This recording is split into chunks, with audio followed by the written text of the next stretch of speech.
Tell folks about the diagram. The diagram. Are you talking about which one? Because there's been quite a few.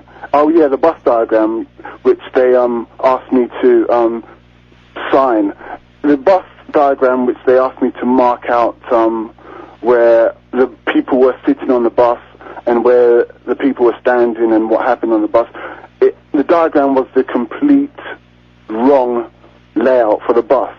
And I said to the anti-terrorist branch detective who was taking my statement, this is completely incorrect. So by me signing this, that's just going to render everything which I've told you inadmissible. So I think it was just a ploy. They didn't really want my information, as you would understand. Amazing. Steve, there's a lot of other facets to this.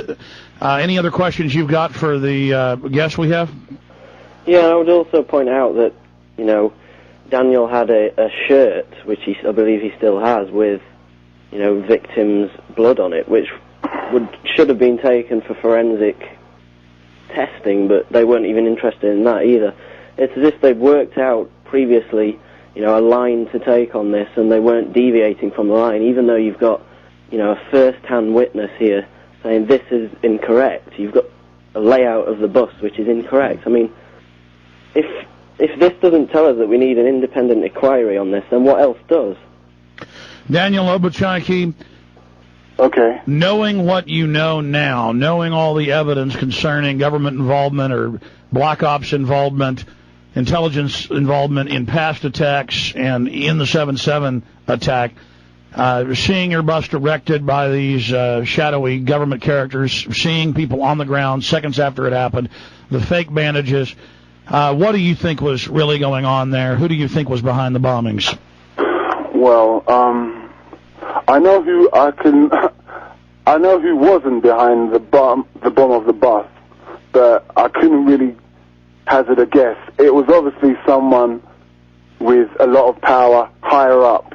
So, I mean, I've got to live out here, so it's quite obvious who did it, but unless I can actually provide evidence, that's what the website is about, putting the evidence out there so people can decide for themselves. But who didn't do it? Because you didn't see an Asian, no one else on record said they did. Hussein it didn't do it. Hasif Hussein didn't blow up the bus, but hey, who did? So that's what we've got to find out, and that's what we're all working towards. And the truth will out. That's one thing I know. It's going to out. Everything you're doing, everything like-minded individuals are doing will feed to that. Absolutely. This is just off the charts powerful. And again, it fits with the other witness testimonies, all the other information we have. How do you think individuals who did carry this out can live with themselves just killing innocent Brittoners on a bus? I don't think they really care. They have a role and they have an objective, and their goal is doing that. If it kills people, they say, hey, that's just how it goes. We're saving you from the evil terrorists and all the crazy people in the world who are out to destroy you. So they probably see their role as helping people, even though they're just killing people. Yeah, we got to kill a few so they'll accept security to keep them safe. Exactly. Totally sick. Steve Watson?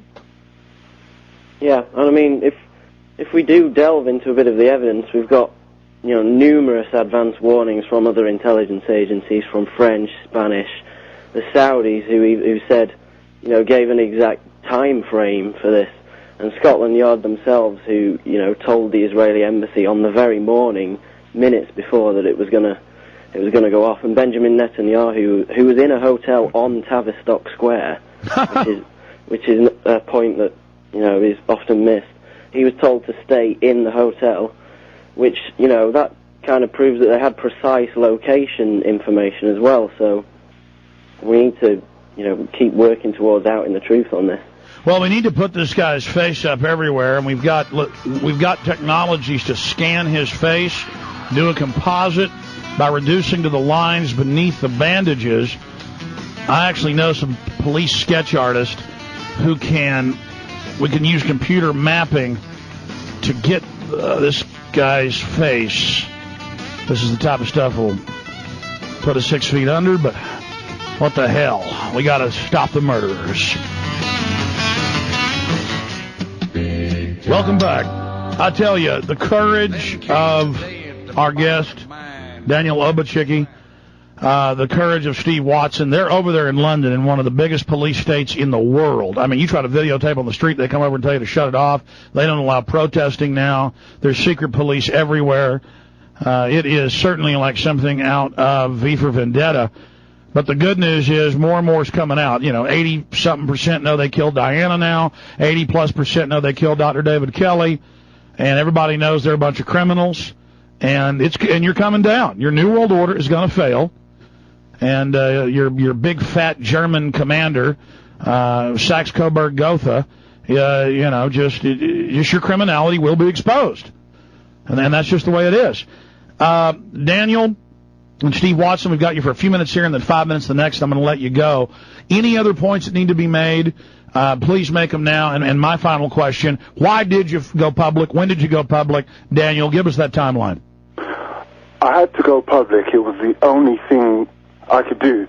They were constantly harassing me, and even when I was trying to work and get jobs, they were getting in there and holding me, preventing me from gaining employment.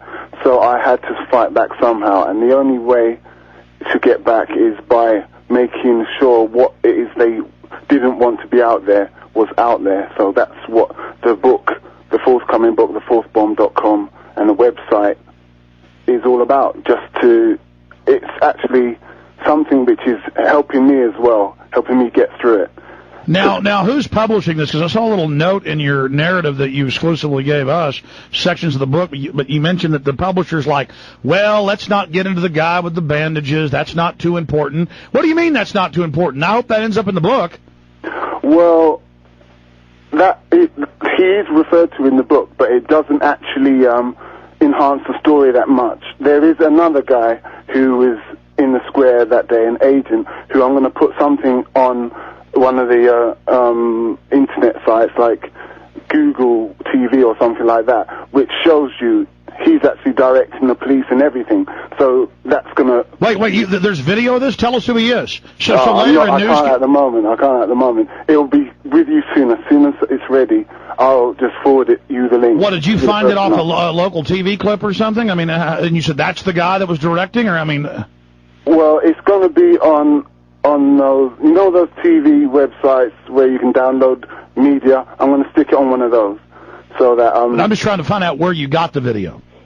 It was actually televised on the British television. I understand. So that's what I just guessed, is that later you saw the news and said, hey, that's the guy. You've got a clip of it. Buddy, if you're pulling pictures of the other one, you better get that up now and not wait till the book comes out. I'm telling you, Daniel, you're not stupid. I'm not waiting. You're not stupid. You know how dangerous this is. Yeah, it's because they just screened it on TV because they thought no one would recognize things. But because I was there, I just jumped and nearly hit the ceiling when I saw that. And then you were able to record it. Oh, this is again. Yeah. Again, they're arrogant. Stay there. Final segment, we'll play some clips when we get back of these strange phone calls and things. I'm Alex Jones. Stay with me.